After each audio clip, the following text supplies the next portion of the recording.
Episode 7 की शुरुआत में हमें 6 महीने पहले का सीन दिखाते हैं, जहां जीवा हॉस्टल में पेंट का काम कर रहा था, जो ग्रेसी ने उसे कहा था और उसके बदले में वो उसे पैसे देने वाली थी। तभी हम अनु और उसकी गैंग को देखते हैं, जो आकर बचे कुछ पेंट से डिजाइन बनाने लगती हैं। उसी समय जीवा की चोट लग जाती है और अनु उसकी मरहम पट्टी करती है। हालांकि जब जीवा वहां से जाने लगता है तो उसकी जेब से एक लाइट गिरती है और ये देखकर ये लोग समझ जाते हैं कि हॉस्टल के गेट पर जीवा ही था, जो उन पर रोज लाइट मारा करता था। इसलिए वो गुस्से में जीवा को चाटा मारकर भगा देती हैं कि लड़कियां छेड़ते हुए शर्म नहीं आती। फिर हमें पता चलता है कि अनु हॉस्टल छोड़कर फ्लैट पर जा रही है रहने के लिए, और कल न्यू ईयर है, इसलिए वो अपने दोस्तों से कहती है कि तुम भी फ्लैट पर चलो, वहीं पार्टी करेंगे, फिर तुम वहाँ से वापस आ जाना। जिसके बाद ये लोग फ्लैट पर जाकर पार्टी करने लगती हैं। वहीं लाना और कोमल पार्टी के लिए खाने का सामान लेने जाती हैं, तो वहाँ उन्हें कुछ लड़के छेड़ने लगते हैं, पर ये दोनों चुपचाप अनु के फ्लैट पर आ जाती हैं। यहाँ रीमा देखते हैं कि अनु का बॉयफ्रेंड अमित उसी के सामने वाले फ्लैट में रहता है, और पता चलता है कि अमित के चक्कर में अनु यहाँ रहने आई थी, वो भी अमित को बिना बताए।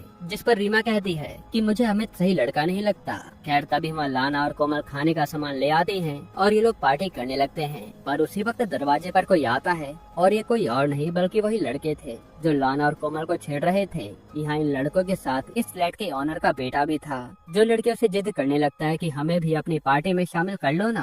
लेकिन लाना मना करती है और गुस्से में वो लड़का कहता है कि अच्छा ये बता, छोटी वाली लड़की का रेट क्या है, जो सुनकर सब चौंक जाते हैं कि ये कैसी बात कर रहा है। तब वो लड़का रिवील करता है कि ये छोटी लड़की यानी कोमल एक प्रोस्टिट्यूट है, जो जानकर सारी लड़कियों के होश उड़ जाते हैं और यहाँ लाना के लड़कों से बहस हो जाती है। तब वह मकान मालिक आता है और लड़का अपने डैड से बता देता है कि ये सारी लड़कियां ही धंधा करती हैं। जिसके बाद वो आदमी ने अपने रूम से निकाल देता है। फिर ये सारी लड़कियां वापस अपने हॉस्टल पर चली जाती हैं। वहीं अनु यहाँ अमित के साथ न्यू ईयर मनाने के लिए रुकी हुई थी। तभी अनु अमित को मिलने के लिए बुलाती है और अमित को भी सोसाइटी में हुए पंगे के बारे में पता चल गया था, इसलिए वो अनु को ही डांटने लगता है कि तुमने मेरे घर के पास फ्लैट क्यों लिया, मैं समाज में ऐसे तुम्हारे साथ खुलकर नहीं रह सकता।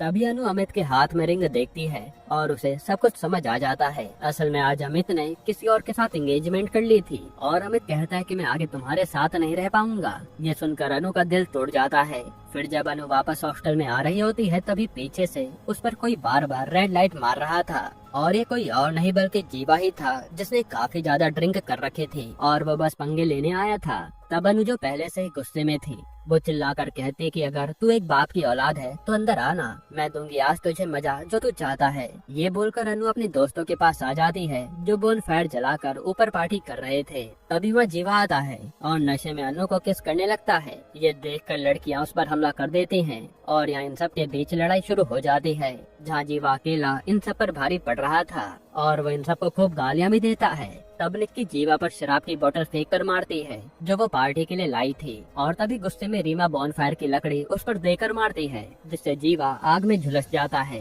तब ये लोग जल्दी से उसे बुझाते हैं, लेकिन ज्यादा जलने के कारण जीवा की यहीं मौत हो जाती है और ये देखकर इनके होश उड़ जाते हैं। उसी समय वो देखते हैं कि इलू और ग्रेसी पार्टी खत्म करने के बाद हॉस्टल में आ रहे हैं। तब ये लोग जल्दी से जीवा की लाश को 333 रूम में ले जाते हैं और ग्रेसी और इलू ऊपर आकर देखने लगते हैं कि कौन कौन सी लड़कियां पार्टी कर रही हैं। यहाँ ये लड़कियां जीवा की लाश को वहीं रखे बक्से में डाल देती हैं और पता चलता है कि जीवा तो जिंदा है, लेकिन अब सच सामने आया तो ये लोग फंस जाएंगी, इसलिए वो ऐसे ही उसे उसमें बंद कर देती हैं और जीवा वहीं दम तोड़ देता है। वहीं ग्रेसी और इलो पूरा हॉस्टल घूमने के बाद वहाँ से ग्रेसी के रूम में चली जाती हैं, जिसके बाद हम देखते हैं कि ये लड़कियां जीवा की लाश को लेकर नदी में फेंक देती हैं। यानी ये जली हुई आत्मा जीवा की ही है, जो अपना बदला लेने आई है। अब प्रेजेंट में इलो सीधा हकीम से मिलने आती है और कहते कि मुझे मेरे बच्चे से बात करनी है। यहीं पर एपिसोड 7 खत्म होता है।